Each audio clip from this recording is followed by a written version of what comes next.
Alhamdulillah wa salatu wa salam ala rasulillah. Ashhadu an la ilaha illallah wahdahu la sharika lah wa ashhadu anna Muhammadan abduhu wa rasuluh. I think those people who are resting their back away, far away, they are about 60 or 70 years old. So there is haja to rest. Just come forward, so that when the people come, they can sit there. It is from the sunnah also to do so. The Prophet ﷺ, the companion who, when he came into the masjid, he went closer. The Prophet said ﷺ, Allah also brought him closer. Al-Imam Ibn Abdul Barr Al-Maliki rahimahullah, in his At-Tamheed, when he explained that hadith, he said Allah brought him closer to his rahmah. So it meant when we sit in the gatherings of learning, we sit close to ourselves, so that shaitan doesn't come in between us, and then we don't feel, let me rest and relax. Everybody is closer. May Almighty Allah bring us closer to his rahmah and forgive our mistakes. In the last 2-3 classes, we talked about some ahadith that are weak, and we kept on repeating, the hadith is weak, the hadith is weak, the hadith is weak. So we could be wondering that why are we always repeating the hadith is weak, the hadith is weak, the hadith is weak. We promised to explain that last week, but we did not. So we thought that today we should quickly do that and then read from the new bab we should read today. In fact, the last hadith we read from the last bab, the bab of Khalq Rasul alayhi salatu wasalam, the hadith is itself weak. So when we were emphasizing the hadith is weak, the hadith is weak, so that we do not conceive of the Prophet sallallahu alayhi wasallam what is not from him alayhi salatu wasalam. So we'd like to mention briefly, because many people are still in the problems of issues of weak hadith. Why are we not relying upon weak ahadith? And by our repeating the hadith is weak, the hadith is weak, don't believe it, don't believe it, it may be as if, why are we just emphasizing why is the hadith weak? So we don't rely upon weak ahadith. As far as weak narrations are concerned, a hadith is said to be da'if if it is not sahih or hasan. Al-hadith al-da'if huwa ma laysa bi sahihin wala hasanin. Al-hadith al-da'if huwa ma laysa bi sahihin wala hasan. Is the hadith that is not sahih, neither is it hasan, or the hadith that is neither sahih or hasan. Sahih, I mean by its two forms, sahihun li dhatihi and sahihun li ghayrihi. Sahihun li dhatihi, the hadith that in itself it is authentic. If you look at all the rijal, we've always explained what a hadithun sahihun is. Severally, when we read Al-Arba'un of Al-Imam Al-Nawawi, we deliberately repeated it. What does it mean? What does it mean to say a hadith is sahih? So Al-Hadith al-Sahih has two kinds. Sahihun li dhatihi, the hadith that it is in itself sahih, wa sahihun li ghayrihi, the hadith that is sahih for another reason, for supporting or corroborating evidence. For example, a hadith could be hasan. Now we know what a shahid is. We know what a shahid is now. So a hadithun hasan can have a shahid from a hadithun sahih that will make it become sahihun li ghayrihi. If a hasan hadith has a shahid from a hadith that is sahih, it can be sahihun li ghayrihi. If we have a hadith that is hasan, but it has also shawahid, we know what shawahids are. That is, it has another report from another companion that is also hasan. It has another report from another companion that is also hasan. They put all these hasan together, and they say it is sahihun li ghayrihi. So a hadithun sahih could be sahihun li dhatihi, and sahihun lighayrihi. The similar thing, the hadithun hasanun could be hasanun li dhatihi and hasanun lighayrihi. Hasanun li dhatihi is the hadith that in itself it is hasan. We know what a hadithun hasan is, and the difference between hadithun sahih and hadithun hasan. One difference basically between the two, between sahihun li dhatihi and hasanun li dhatihi. Just one difference, and that is the issue of dabt. The reporter of a hadithun sahih must be tamud dabt. If you say he is just dabit, you have not properly defined it, because dabt can be tam and it can be khafif. Tam is the one who, when his reports are compared with the reports of people who report without errors, it is found that most or all of his reports conform with their reports. So we say this kind of a reporter is having what? Tamamud dabt, or he is tamud dabt. But the khafifud dabt is most of it conform, but many of it also don't conform. So it's not like the one whose report, like Al-Imam al-Zuhri rahimahullah, he said, Ma sami'tu shay'an wa nasituhu. Imam al-Zuhri, Muhammad ibn Muslim ibn Shihab al-Zuhri, one of the teachers of Al-Imam Malik rahimahullah. He said he never heard anything and forgot. The same thing is mentioned of Al-Imam al-Shafi'i rahimahullah. It was said that when Al-Imam al-Shafi'i was young, he was learning, he would not have money to buy books sometimes. So when he went to bookstores, he would pick a book and make tasaffuh. That is, he look at the pages. He pick a book, look at the pages. And as he's looking at the pages, he's recording the books in his mind. That was why when he met Al-Imam Malik rahimahullah, he had memorized Muwatta. So when the people would read from their book, he was being asked, where is the copy of your Muwatta? He said, it's here, Imam Shafi. So these kind of people, they are not only referred to as thiqat. That's why when they are asked about, but some of the ulama will say, la yus'al an muslim. You don't ask about the doubt of people like that. The doubt is more than tamud doubt. There are a lot of people like that, even till today. If you tell them one thing, because the meaning of dabt is huwa yaqdiru an yastahdira ma qad hafiwa. You are able to make istihdar of what you had memorized when at the time that you need it. This is the meaning of dabt. Someone had known something 10 years ago and he is asked today, what was so and so, and he's able to give you that same information at the time that he needed it. He said he had doubt. And then when the information is compared with what he had initially, you say, oh, it's tamam. If it has slight mistakes that are overlookable, overlook it. So the further away the reports of a reporter are to the report of standard, known, reliable reporters, then the weaker his memory is said to be. Do we understand? So the difference between tamud dabt and khafifud dabt is, we say the other one is tam, completely, reliable, even when it is not all tam. Yukhti'un, they make errors because they are from Bashar, but their Bashar, their errors are negligible.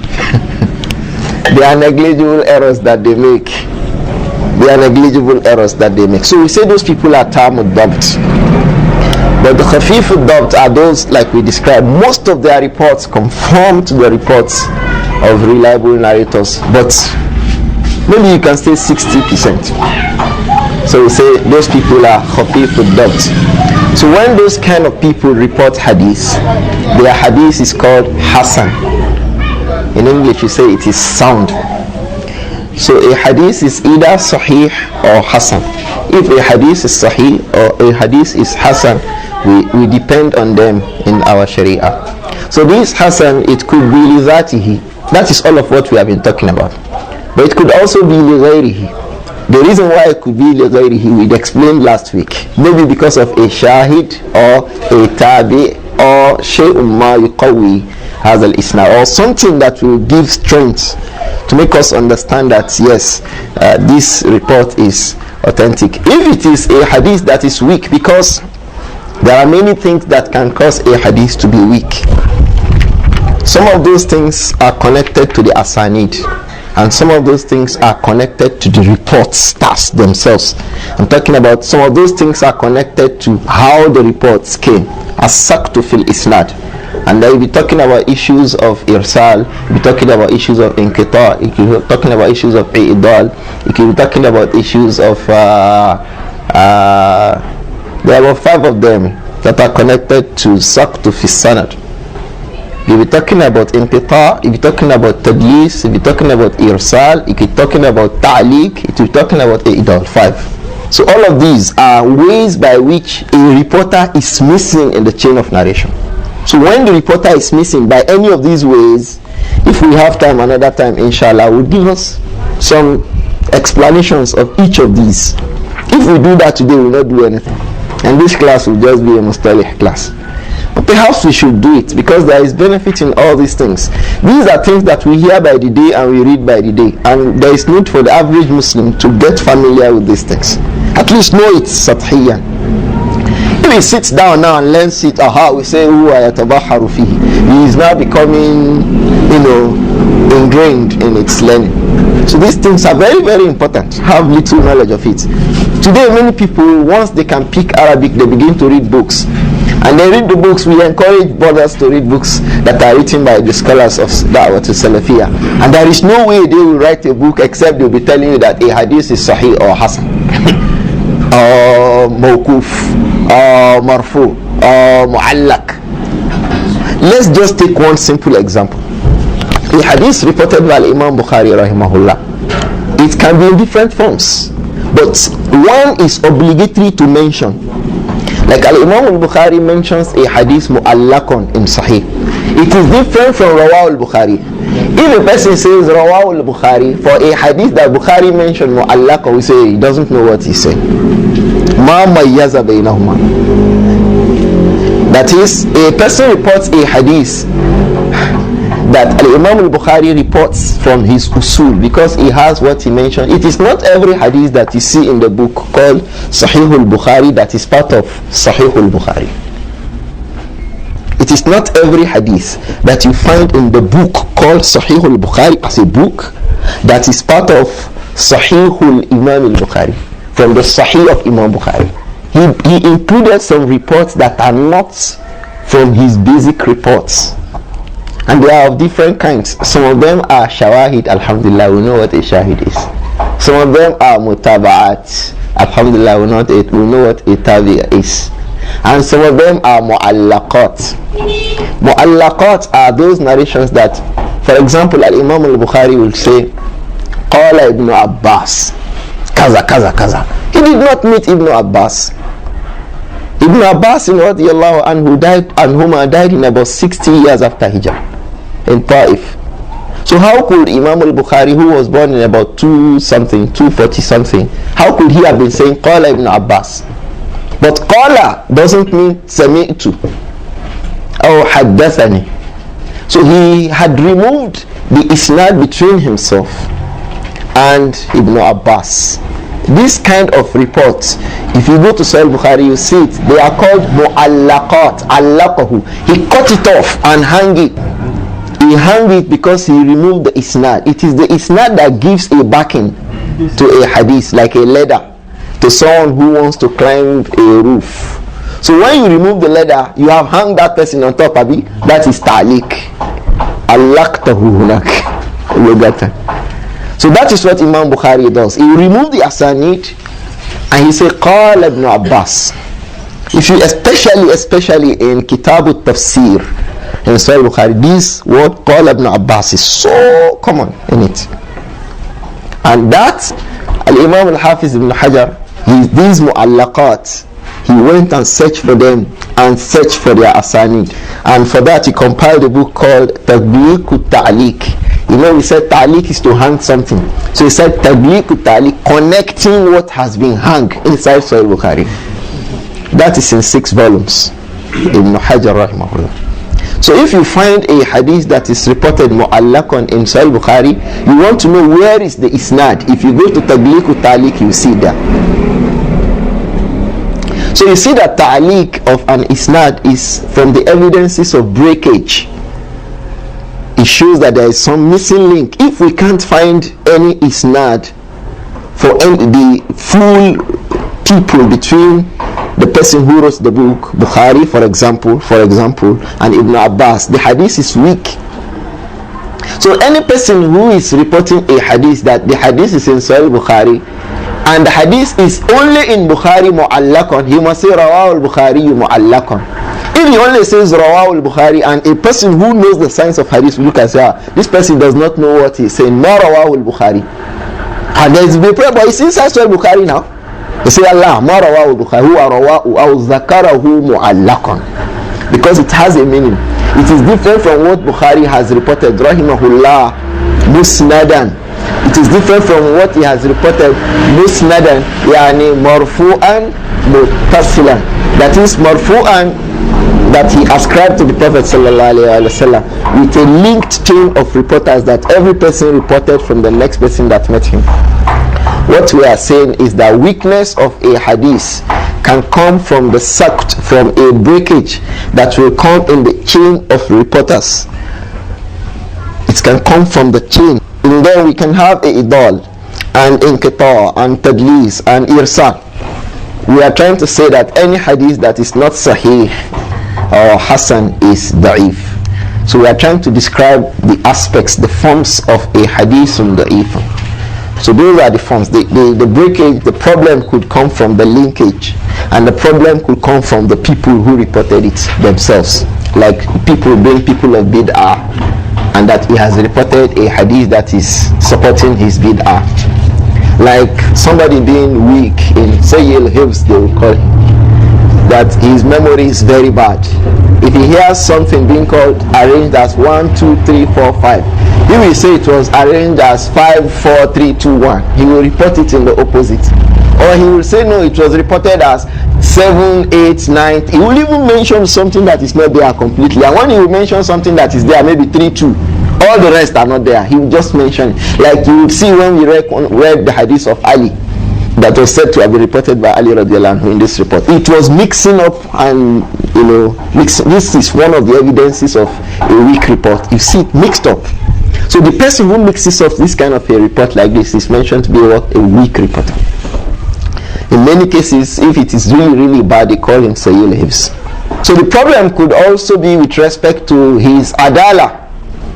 That is someone who is known, for example, he makes isbal. And that's why it's different. It is difficult for you, ikhwan, to see somebody learning the science of hadith and he's a regular sinner. It's difficult.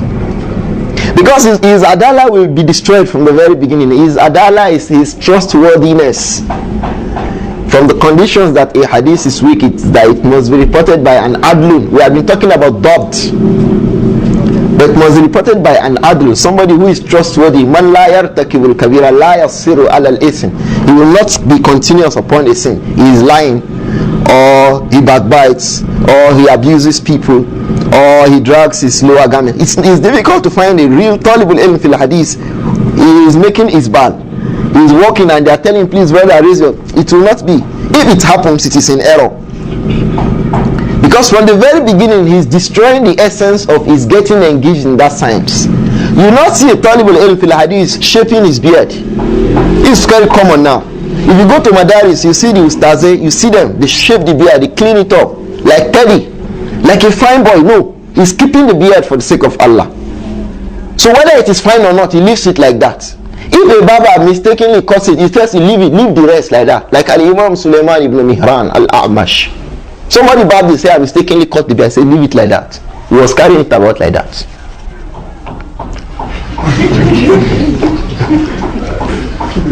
So this is the way the people of hadith are. Leave it like that. That one that is mistake, afallahu amma salaf. Wa man ada fayantakimullahu minhu. Aha. If you now say, oh yeah, just cut the rest, fayantakimullahu minhu. Wallahu azizun dhintiqam.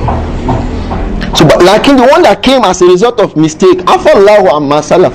Allah has promised the Messenger alayhi salatu wasalam, this hadith is Hasan, that he had forgiven the ummah what people do out of mistake. Oh, Rabbana la tu'akhizna in nasina aw akhtana. In Sahih Muslim, the Prophet said alayhi salatu wasalam, Allah said, yes, I grant you that. I will not hold you upon errors. So you not say Talibul Ilm fil hadith is arranging the beard. You know what I mean by arrange? He will say he wants it to trim. He wants it there. You will not sing like that. So his ilm is his life. His knowledge that he's learning is his life. Is his life. If he does anything that's against the Sharia, he has made a mistake. Or he has a ta'wil somewhere. He has a ta'wil, he has an explanation somewhere that may be right or wrong. That's why they say, La taf'alu kama yaf'alu al-faqih. Salhu yusaddikuka. Don't do as he did. If he did something that you find someone, ask him, why did you do so? Yusaddikuka, he will give you the reason why he did it. So the scholars of hadith hold adala very, very important. Not only that, adala is far. That is, they are being trustworthy and their personality. Their muru'ah is also there. Muru'ah is the fence for the house called adala. When the muru'ah is destroyed, the next thing that will be destroyed is adala.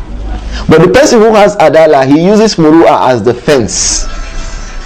Muru'ah are living things that are things of eminence and nobility in the community. Things of eminence and nobility in the community. When people do it, it is noble people that do it in the community. I'll give you an example. Brothers, if a person wears jeans up and down with a cap, it is difficult to say he has done anything that is haram if the jeans is not going below his ankle. With a face cap to match, and he comes here and says, Assalamu alaikum. I was the chairman, I was the student of hadith with Shaykh Ibn Kathir in Damascus. He said, Shaykh Ibn Kathir, is that how they become Shaykh? With this your jeans up and down? Because that jeans up and down that he has put on with a face cap is not the dress of noble people in the community. It's not the dress that noble people wear in this community. So issues of muru'ah will make them. There are some places when you stand there, people say, Malam, you are standing here too. Why are you standing here? Like a man stands in front of a brothel. How is that? Talibul ilm fil hadith. He has beard, nisfu sak and everything. He stands in front of a brothel. A brothel is a place where prostitutes converge. He's waiting for somebody. They ask him, what time? He say, I'm waiting for a brother Blazis. I say, but don't wait here, wait there. So these are issues of muru'ah. He will not do something like that. Issues that things that noble people don't do, he will not do it. And the same way, people that people don't relate with, he will not relate with them. Like you see somebody smoking Ibuna, he goes there and say, how far? He say, Muhammad, Bashir, how far now? And people say, what's happening? He say, I'm just greeting them. And he's doing like this too with them. Noble people don't do that. So these are issues of muru'ah. You may not be able to say it is haram, but it is not something that noble people, respected people do in the community. A student of hadith or a scholar of hadith will not do it. So these are issues of muru'ah. So when a reporter of a hadith is found to have problems in these aspects, they say his adala has been destroyed. He's been a trustworthy, noble person in the community is destroyed. So when the problems are regarding these, their own ahadith, the ahadith of those whose adala is destroyed, you don't find taqwiyah for it. You don't find a shahid or a mutaba for it. You don't start looking for shahid. It's weak, it's weak. If Allah makes you see something someday, you say, okay, you take by that, not by his own report. So these are ways that a report could be weak. The report could be weak because of a sucked, a breakage in the link, in the chain of transmission of that hadith. Or the hadith could be weak as a result of the persons who reported the hadith and the problems that are peculiar to them that they have. So whenever a hadith, don't forget, ma al hadith da'if, the hadith that is weak is ma laysa bi sahihin wala hasanin.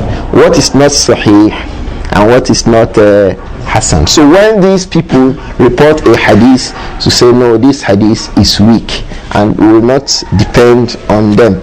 So this is what we mean by weak hadith, and we have seen examples of that. But the scholars have three opinions. The reason why I want to mention this is that many times I don't like personally mentioning opinions, because it may not be necessary. What is most important is that the truth is mentioned about a matter. Adamu ma'rifatil sharr la yadurru nas. Not knowing evil will not harm you. What will harm you is not knowing the correct thing. Not knowing evil will not harm you. What harms is not knowing the correct thing. If a person does not know the correct thing, it harms him. Because sometimes when people mention issues of difference of opinion, people become confused. They start saying, which one now we go take? This happens a lot. And when the person explaining, mentioning difference of opinion wants to say take this, he's not able to say take this for so reason. He's not able to mention murajjih. Maybe he's just like Shaykh Alif that mentioned the position. He take this because it's the position of Shaykh Fulan. That is not the correct way of knowing the best way to take. So anyway, personally, many times I do not mention difference of opinion on matters. Not because one is not aware of some of those different, but because it is not the most important thing. The most important thing is that one knows the truth. In fact, in many cases, even when you don't tell a person that there are differences of opinion, but you tell him the truth, when those people of difference of opinion come to tell him and he has known the truth and the evidence for that truth, he will refute it by himself. He will refute that untruth by himself. That weak position, he will refute it by himself. But today, inshallah, we'll go out of that qaida. There are three opinions from the scholars about the applications of use of weak narrations amongst the Muslims. Al-ihtijaj bil ahadith al-da'ifa, making evidence with ahadith that are weak. There are three positions from amongst the scholars. The first position is that man ra'a al-ihtijaj biha mutlaqan. There are some who say yes, they can be used as evidences, and they too, they give reasons and conditions. They say that when you want to use a weak hadith as evidence for something, that is Allah yakun ad-da'if ad-da'af ghayr shadid, that the da'af should not be very weak, like the reports of those whose problems is from their adala. Their own reports are very weak, just next to being mawdu, fabricated. So those ones, you don't use them at all. They also said that Allah yujada fil babi ghayruhu, that regarding that subject you didn't find any other evidence except that hadith that is weak, and it is not very weak. You didn't find any other one. And then they say that Allah yu'aridahu shay'un sahihun, and that nothing should be known from authentic hadith that contradicts that weak hadith. So when you have a hadith that is not very weak and that you didn't find any other except that hadith, and nothing contradicts that weak hadith from authentic ahadith, you can depend on it. That's what they say. It's an opinion. They say that it's better than using your own ra'yu, using your own independent reasoning. So they say that it's better than it. This position has been ascribed to people like Imam Abu Hanifa and all that.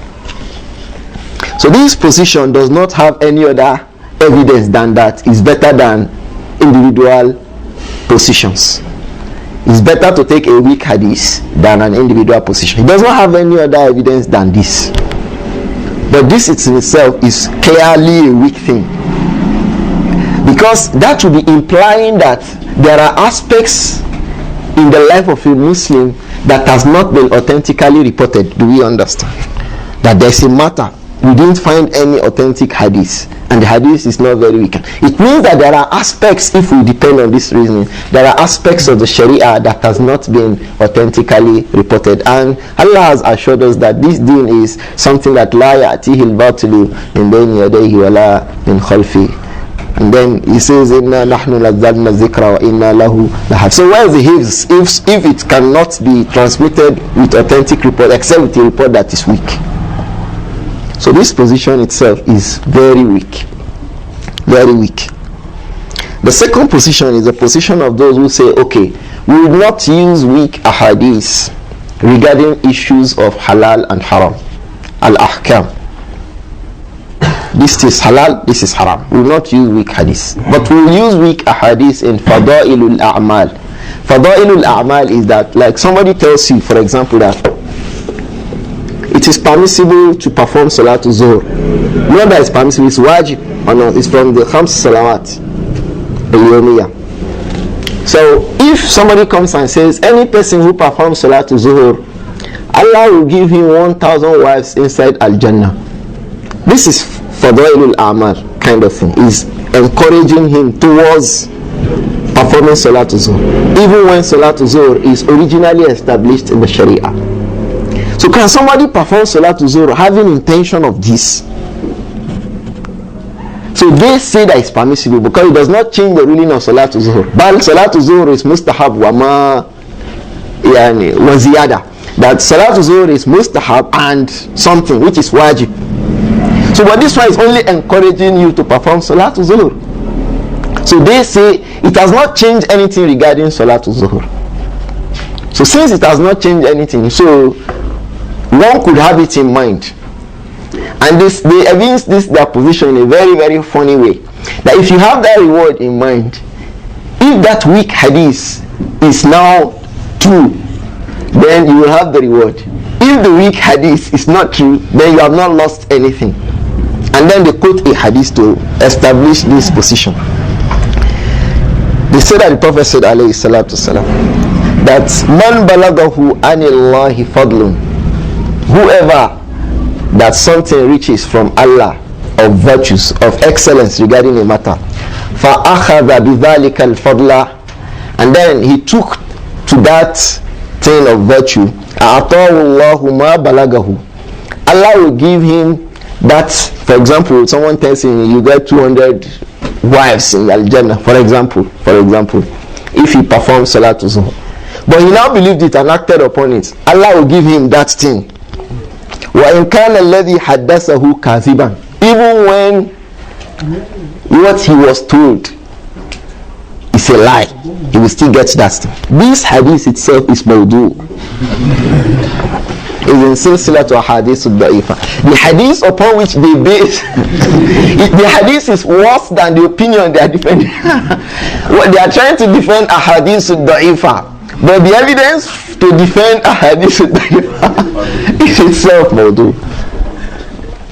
So but they say, okay, but there are shurutu, there are conditions. So the first condition, there are about 7 they have mentioned. They mentioned 6, Ibn Hajar added 1, rahimahullah, that an yakuna ad-da'ifu ghayru shadid, that the da'af should not be shadid.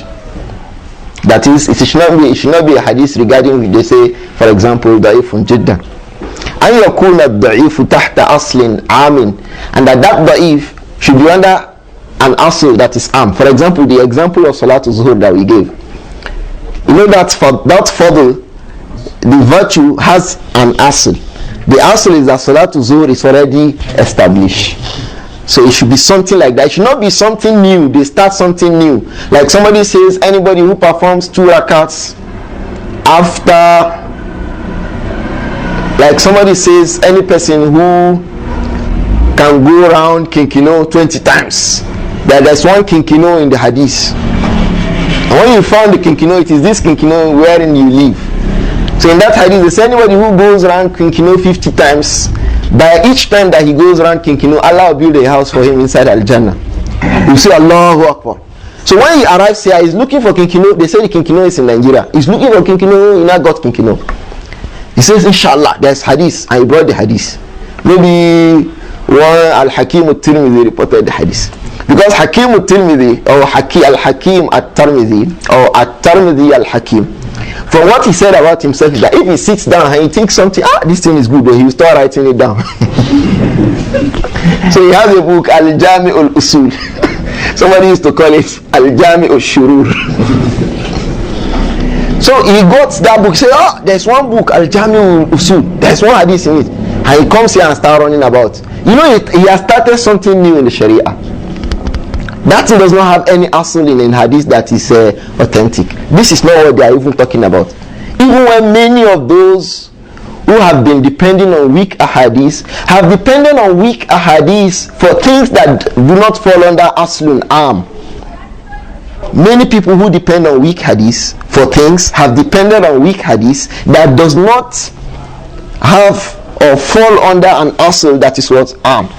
This is one of the criticism against this position. Now, how do you explain to the man on the street who does not know anything that asl am? His own is that he saw hadith.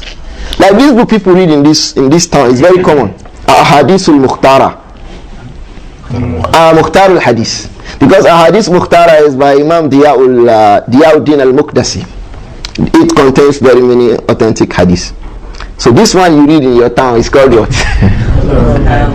Mukhtar al-Hadith. It contains many funny narrations. So someone reads it now, his own that he's read the hadith and che mazwala eche. That's how he's going to say. They say the prophet say. So he start running around thinking, So how will he know that this one has not fallen under aslin am? He doesn't know. How will he differentiate? Shaykh Al-Albani was saying, rahimahullah, how can a person who doesn't know the science of hadith differentiate between al-hadith that is da'if and da'if jiddan? Brothers, it is not easy. Sometimes you may not be able to differentiate. You may not, even a scholar sometimes may not be able to say this hadith is da'if or da'if jiddan. He will just say da'if. So if he says it is da'if, even if it is da'if jiddan, it still follows it. He will just say da'if. So to make tamyiz between da'if and da'if jiddan is not the job of the layman on the street. So how will the layman be acting by a hadith? A layman is able to tell that the hadith is not da'if jiddan, it's only da'if. Have you heard that before? A layman doing something like people in Jama'atul Tabligh. So you do something say, no, the hadith is not da'if jiddan, but it is da'if.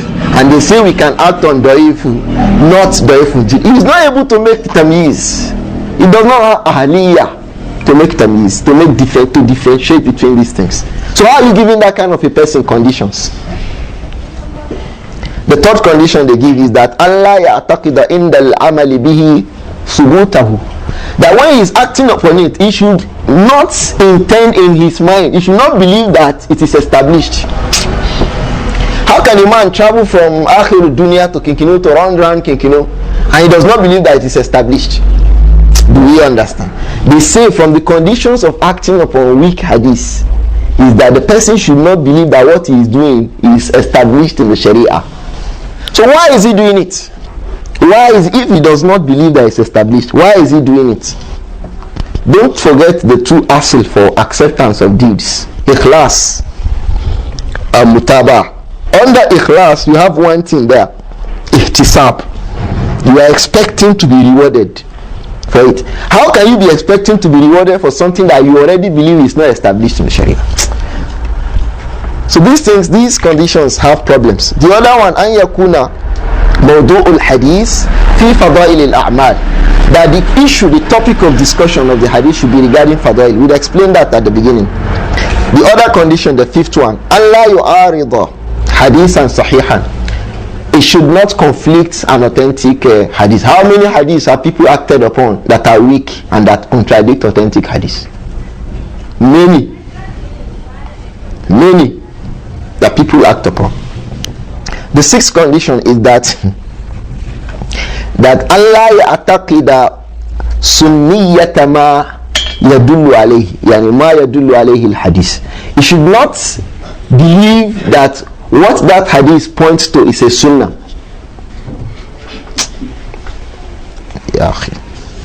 And what Ibn Hajar had rahimahullah is that he should not do it in public, so that when ignorant people see him, they will not think that it is. So you see, all these conditions even clearly make us understand that these things are, like Shaykh Abdul Karim Al-Hudayr said, that it is difficult to follow them, even for scholars, talk less of the people on the street, despite the fact that they are clearly baseless. The baselessness is clear. So don't say in Fadailul Amal or because even the shurut for acting upon a hadith da'ifa in Fadailul Amal are baseless shurut. A shurut that does not have a dalil, not in the Quran, not in the Sunnah. So what is the evidence for the shurut? All of these shurut. What is the evidence for them in Quran and Sunnah? So that is the second position on acting upon weak hadith. And that position, like the first one, is weak. In fact, in my opinion, this second position may even be worse than the first position. Because you are given a condition by which somebody should do. In fact, it is not only in Fadail Amal, they will even use it on Ahkam. Let me give you one small example. I've always been mentioning this example because it's very, very common on the lips of people. If you ask a man, is it permissible that a man should marry a woman that is older than him? Is it permissible? Nobody is answering. Is it permissible? Yes. What is the evidence? You see, marriage of the Prophet to Khadija. That hadith is not authentic at all.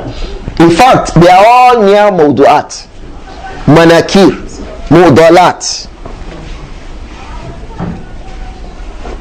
You see now? And as he said, many billions will say that, of people who know this issue. Many people will say it. Now Khadija radiallahu anha got married to the Prophet. She was 40 years old. And the Prophet sallallahu alaihi wasallam was 25 years old. So somebody can marry a woman that's, nah, this hadith is weak. So that issue of whether it is permissible or not, is it from the Ahkam or from Fadailul A'mal? It's issues of Ahkam because we started talking about Jawaz, Mubah. And Ibaha is one of the qawaid of Sharia al-Khamsa. So even if it is issues of Fadail Amal, to say that an Amal has a Fadl is from Istihbab. You are encouraging the person. While Istihbab hukm min Ahkam Sharia. It is from the Ahkam of Sharia. You don't establish it except with a hadith that is authentic. So what is most correct, Ikhwani, is the third position of the scholars who say that it is not permissible at all, whether in Ahkam, in issues of Halal and Haram, or issues of Fadailul A'mal. So we ask, what is their own evidence? Coco? Yes. You ask, what is their own evidence? Because we say, oh, those other people have evidence. They have evidences. They say that the evidence, the first evidence is that all the scholars of hadith believe that a hadith is da'if, they say mardud. That if you say a hadith is da'if, and you say it is da'if, mardud. Something that is mardud cannot be evidence in the Sharia. Secondly, they say a hadith da'if لا يفيد العلم يفيد الظن المرجوح. ظن المرجوح is, there are two aspects of ظن al-marjuh. ظن is stronger than shak. Shaykh Uthaymeen explained that in his Sharh of Usul al-Thalatha. ظن is, you are thinking that this is most correct about this matter. But shak is, you are equal, whether it's correct or wrong. Correctness or wrongness, 50-50. But Zannu has a greater percentage of correctness in your mind than that thing is wrong. So, because the meaning of a hadith da'if is that a hadith that you cannot prove that it has come from the Prophet Muhammad sallallahu alaihi wasallam. It might have come, it might not have come. Because the person who reported is a weak reporter, he's not a reliable person. He could have reported the correct thing, and he could have reported the wrong thing. It is this zone that makes us, okay, most likely, because he's always reporting wrong things. So the zone rajih about him is that the report is weak. So you drop that report. So the zone is is stronger in the mind that something is correct than that it is wrong. Now, the zon itself has two kinds. Az-zannu rajih wa zannu al-marjuh. Zon is that you have not just been able to quote to say it is 100% true, but you can almost say it is 75 to 80% true based on evidence. This zon is called zannu rajih. And the one that is just it's true, maybe 60% true and 40% falsehood, you give that one zannu marjuh. But when it is 100%, it is not zannu again, it is ilm. But when it is below, the truth in it is below 50%, so it is shak. Then when it is, the truth in it is less than 50%, for example, you say it is what? Waham. So these are how these things are. So ulama say a hadith da'if is zannu marjuh. That what is most clear, that is most likely he has made error, because he is known with errors. And Allah has prohibited us from acting upon zan. He says when he abuses the people, subhanahu wa ta'ala, he says, إِن يَتَّبِعُونَ إِلَّا ظَنَّ وَمَا تَهْوَى الْأَنفُسُ. They are not following anything except what is most clearly wrong and whatever their hearts desires and dictates to them. He now says, وَلَقَدْ جَاءَكُم مِّن رَبِّكُمُ الْهُدَى. And see, huda cannot be zon. So a hadith on Sahih or Hasan is huda, guidance. It cannot be zon. So they give that evidence for it. And then they give two hadiths from Prophet Muhammad sallallahu alayhi wa sallam. The first and the second are reported by Imam Muslim in the Muqaddimah of his Sahih. It's just like what we had mentioned about Mu'allaqat of Bukhari and his the reports that he reports with Isnad. The same thing in Sahih Muslim. If Imam Muslim reports a hadith in his Muqaddimah of Sahih Muslim, it does not mean that it is Sahih. So that's why we say by Imam Muslim in his Muqaddimah, to differentiate it from what is in the Muqaddimah of Imam Muslim and inside Sahih Muslim itself. So in his Muqaddimah and the hadith is Sahih. So you start asking, well, Imam Muslim brought the hadith and you are saying that it is Sahih. Yes, because it is in his Muqaddimah. And his Muqaddimah, he has put some hadiths there that are not Sahih. But in his Sahih itself, every hadith inshallah is Sahih. Just accept that one like that.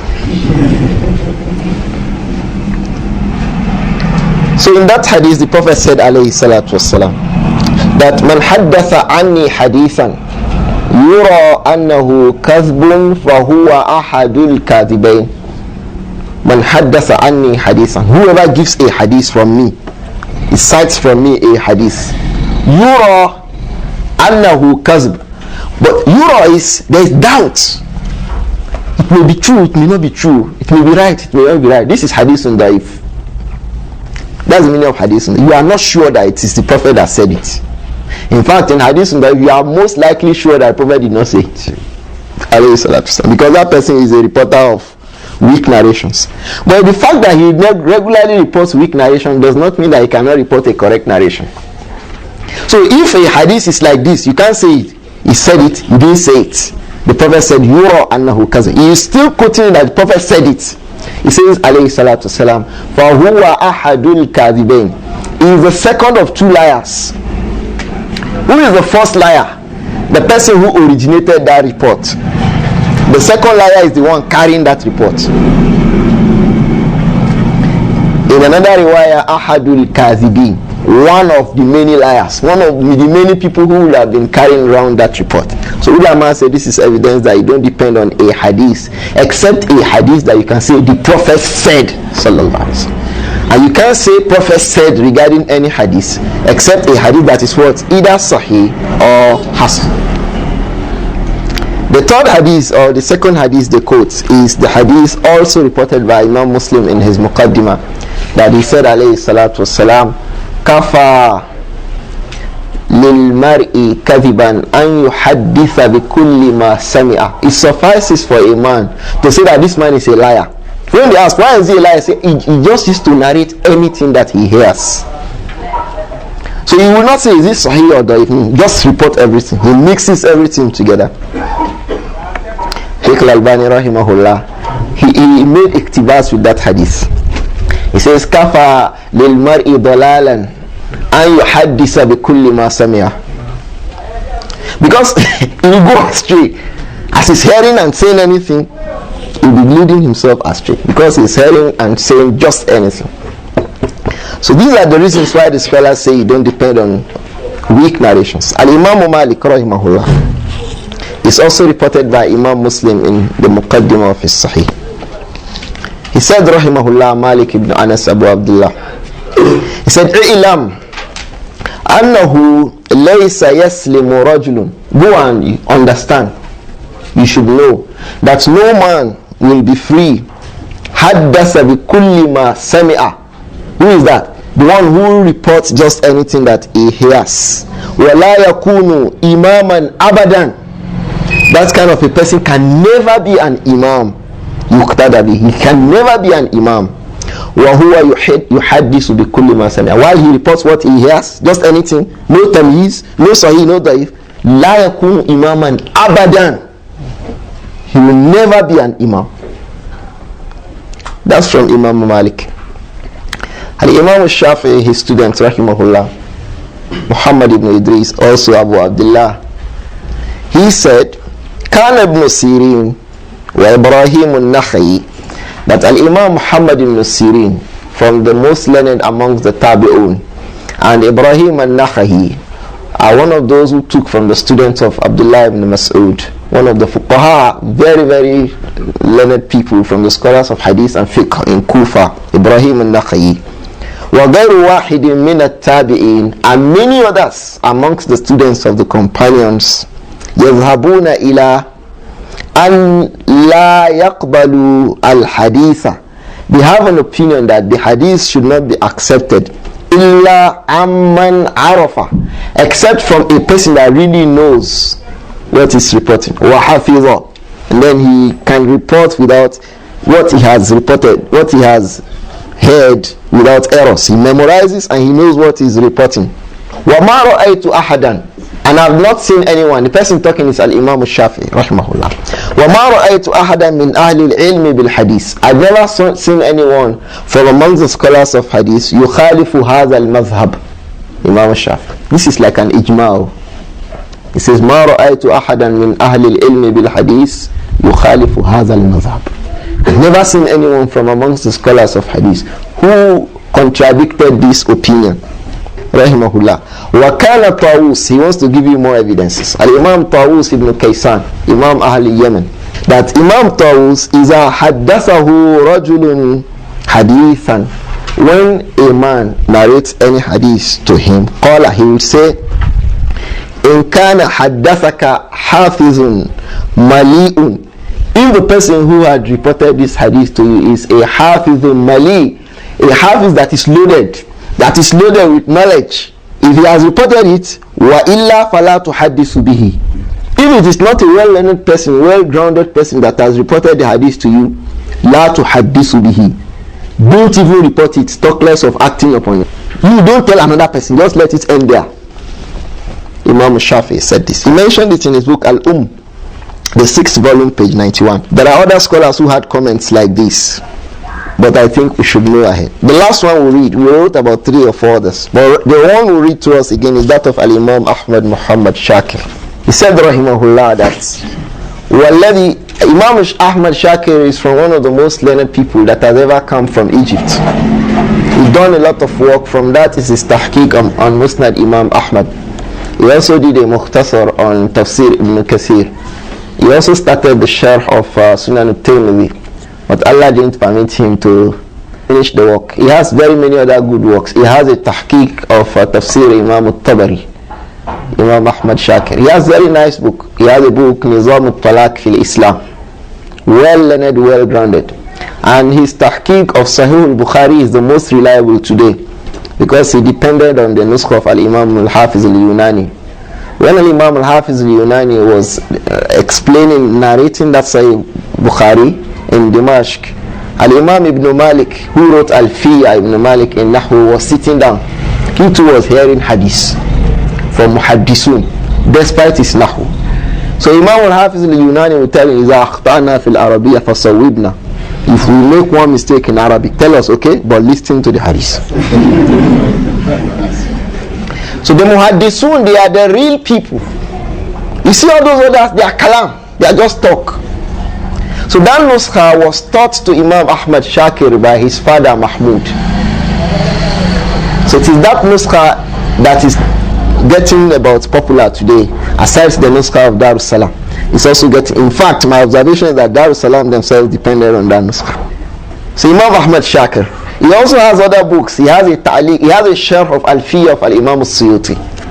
He also has a tahqiq of Ikhtisar Ulum al-Hadith of Imam al-Hafiz ibn Kathir. Well grounded in the science of hadith.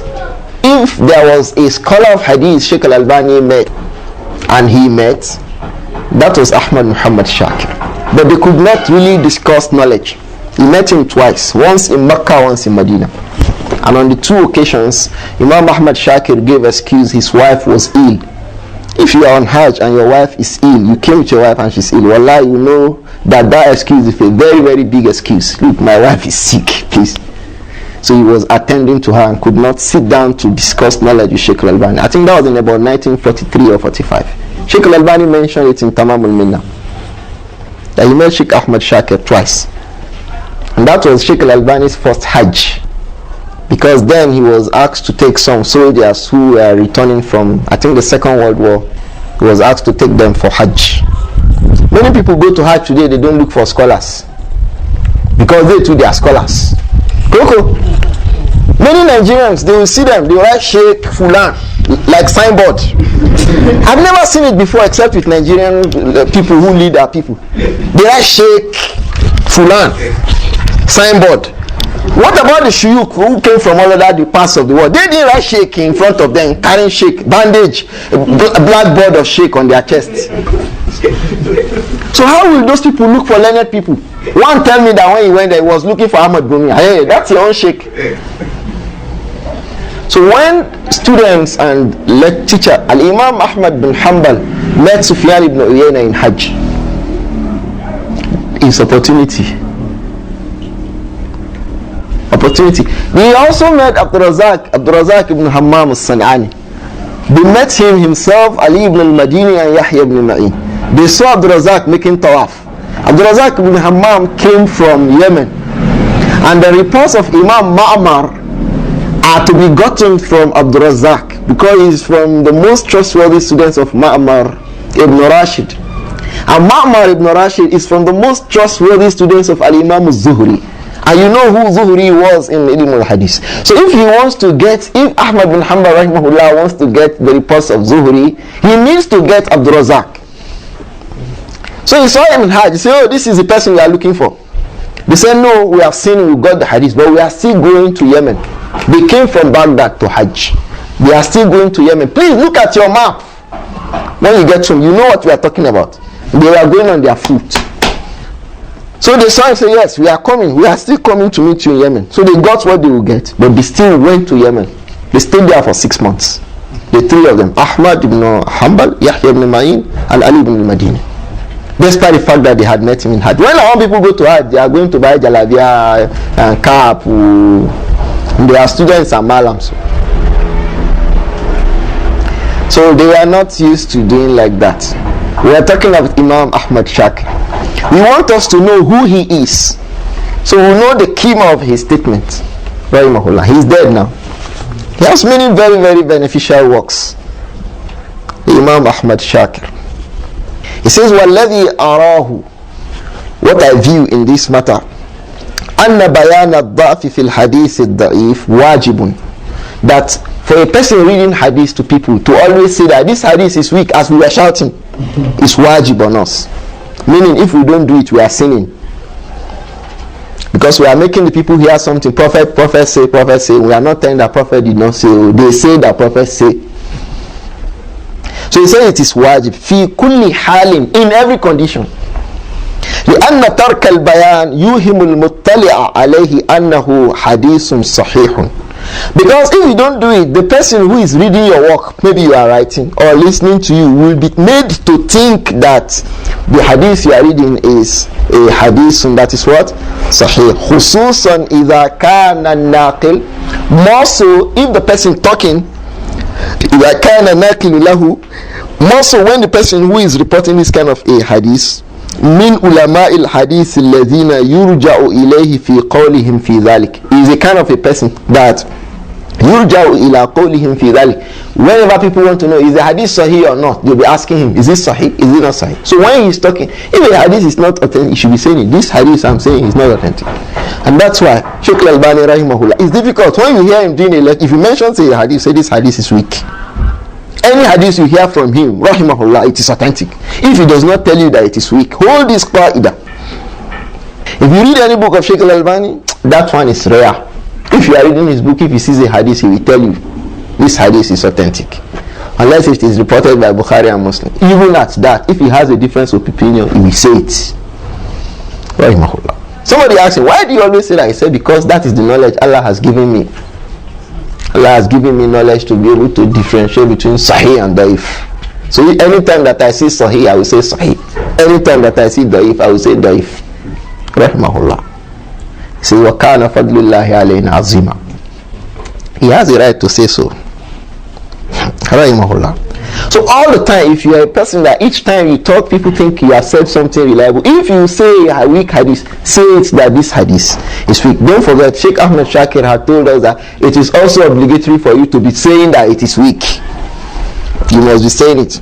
He says, وَأَنَّهُ, and our position also is that وَأَنَّهُ لا فرق بين الأحكام وبين فضائل الأعمال. There is no difference between this hadith is on halal and haram, or this hadith is on فضائل الأعمال ونحوها في عدم الأخذ بالرواية الضعيفة, or any other hadith, by opining that the right thing is that we should not take or depend on a hadith that is weak. That is what? Weak. بل لا حجة لأحد إلا بما صح عن رسول الله صلى الله عليه وسلم. Nobody has any hujjah. Nobody should present anything as a hujjah except something that is authentically reported from the Prophet صلى الله عليه وسلم. من حديث صحيح, from the authentic ahadith, or hasanin, or those ahadith that are what? Hasan. This very statement is in his Sharh of Al-Fiyah of Imam Suyuti. Very, very beneficial book if you have the opportunity to read it. So this is what the scholars have said, and that's why when we read a weak hadith, say the hadith is weak, we'll be repeating the hadith is weak, so that nobody thinks that, oh, the hadith is authentic. And like we said, if you now ask, why did Imam At-Tirmidhi put the hadith here? What Tirmidhi said he was doing is that ma ruwiya or ma zukira or kullu ma fil bab, all of what is reported regarding this matter, that's what he wants to tell you, whether it is weak or not weak. And he has told you the ones that are weak and the ones that are authentic there by telling you the isnad. And Imam al-Haytami in his Sharh of Shama'il, he was mentioning something like that. That the scholars of hadith, when they give you the isnad, they've told you whether the hadith is weak or not. You are the one who now know it, or you don't know it. People like Shaykh al-Albani, when they see it, once they are reading the book from the beginning, they know that the hadith is sahih or not, from the isnad. They want to see, they know. There are also people around Allah has blessed.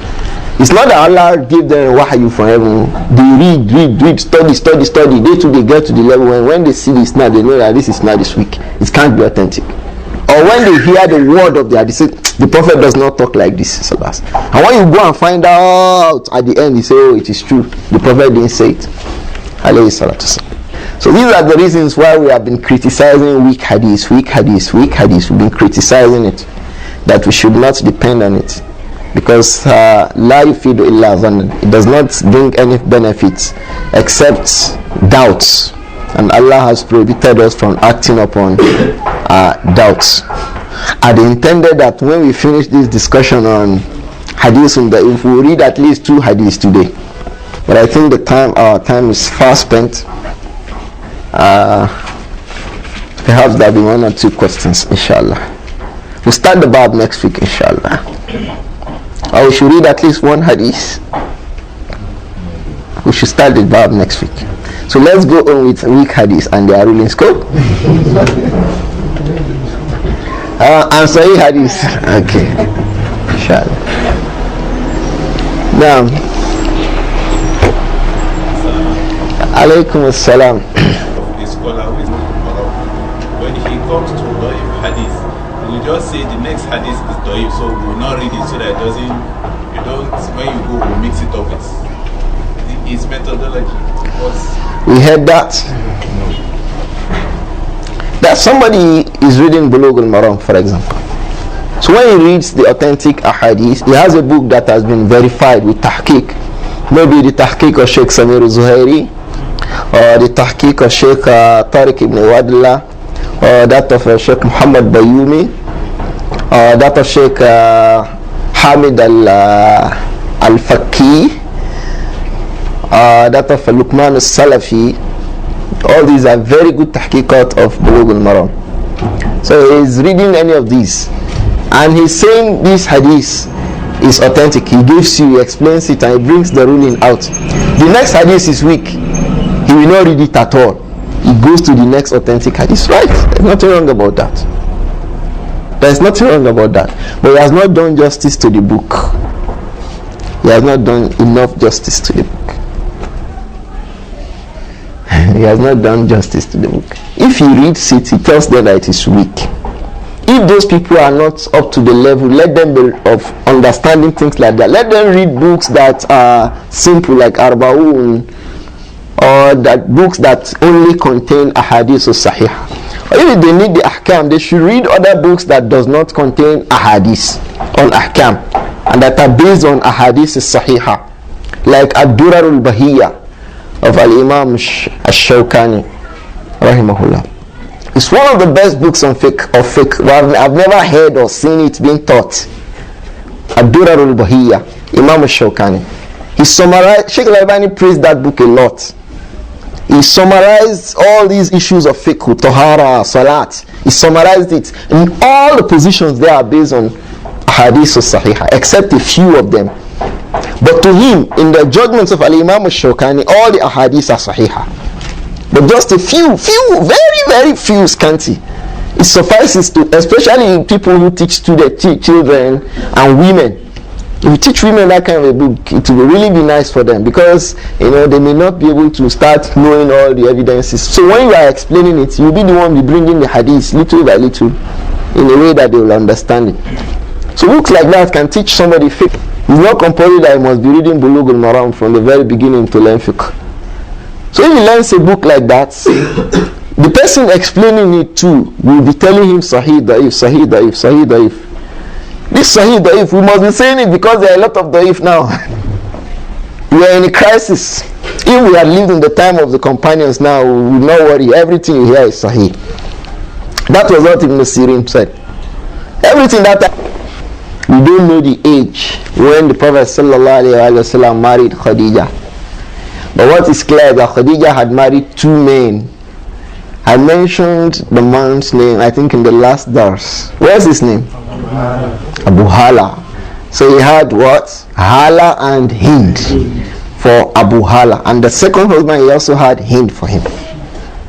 As-Sulam. I remember his nisbah, if I'm not forgetting. Zurara As-Sulam.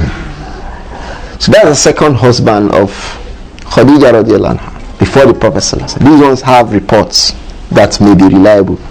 But when you talk about the age she was, is a question sign we don't know, and it's not important. If it were important, it would be reported with authentic chain of narration. If you now ask me, so how can we say that an old man or a man of 40 years old can marry a girl of 10 years old, and vice versa? I say there are authentic ahadith. The Prophet sallallahu alaihi wasallam married Aisha radiallahu anha. How old was Aisha?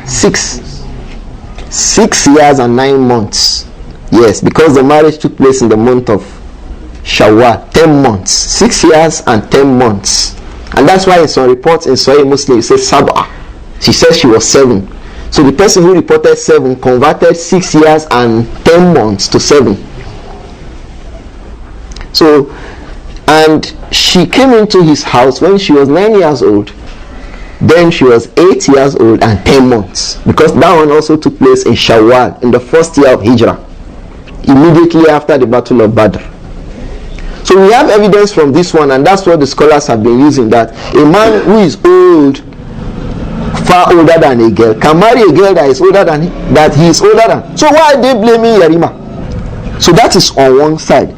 This evidence too can be used, that some scholars use it, can be used that it can happen the other way around, because as an-nisa shaqa'iqur rijal, that the women are the opposites of men. So if it can happen that a man that's 40 can marry a girl of 12, then a young boy of 12 can marry a woman of 40 with the same hadith. But we saw something in the ways of the companions that made us understand it can happen. Ibn Umar radiallahu anhu had a boy, his name was Abdullah. He married a woman for him. He looked at her on his behalf, he did everything, he married her for him. When my pikin grow, this my wife be this. Ibn Umar. And if you look at Abwab of Talaq, when they are talking about that verse in the Quran, that فَإِن طَلَّقَهَا, that if he finally divorces her, فَلَا يَحِلُّ لَهُ حَتَّى تَنْكِحَ زَوْجًا It is not permissible for him to marry her until he has married another wife. Then they bring the hadith of Usayla, the wife of Rifa'a. The hadith of the wife of Rifa'a, I've mentioned that hadith once. In that hadith, a woman married her husband, so they had a divorce. They got divorced. The husband's name is Rifa'a. So the woman married another man. When she married another man, this man, according to the hadith is in Bukhari and Muslim. The male organ of the man is like the thread of a rope. The day this woman was telling the Prophet ﷺ this, a companion, he was telling him in the room of Aisha radiallahu anha. A companion was hearing it in the mosque. His head got Abu Bakr, tell that woman to stop saying something like that in front of the Prophet ﷺ, to describe a male organ. This my second husband. His male organ is like and the Prophet said alayhi salatu wasalam, la'allaki turidina an tarji'i ila Rifa'a. Maybe you want to return to Rifa'a. He said, yes, I want to go back to that first. The Prophet laughed as we laugh now. Women. So he laughed, alayhi salatu. He now said, la hatta. Why are you laughing? The Prophet said, alayhi salatu, la, that you can't go back to Rifa'a hatta tazuki usaylatahu wa yazuqa usaylataki. You can't go back to Rifa'a until that husband that you say is male organ is like this, tazuki usaylatahu, you enjoy him in a real conjugal relations. It means hatta tanki azawjan ghairi, it does not mean nikah alone. It means a nikah in which the man had jima with her, not just jima, real jima. So ulama say, oh, some people can go and carry a boy and marry that boy to the woman. Do you understand? If you marry a boy to that woman that nakahat zawjan ghayrahu, this boy will not hold because his male organ will be like the one of that woman. He's weak. It can't really make her enjoy. Do we understand? So if it is not permissible, that the fuqaha will not say that. So there are many others that makes us understand that a young boy can marry. Even in the issue of talaq, Shaykh was saying it, that from the people who cannot give a talaq to their wives, it's a small boy that does not, he's in Shara Munti, a small boy that has not become intelligent, that he cannot divorce because he does not know what divorce is. The issue is, how are you asking about that, whether a boy can divorce if he has not married? Do you understand? You can be asking whether a small boy can give divorce if he has married. If he has not married, you will not be asking about his divorce. But Shaykh Hussein said, rahimahullah, if he was asked, hey, small boy, come, what do you want to say? I want to divorce my wife. What do you mean of divorce? Yeah, she will stop being my wife and I will stop being her husband. I just don't want her again. They say the divorce of that kind of a boy, mumayyiz, is permissible because he has known what he wants to do. What we are saying is that he cannot divorce if he cannot marry.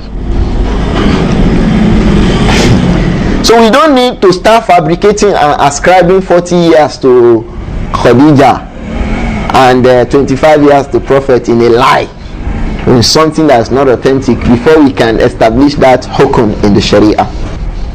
Did I answer that question? So we stop here.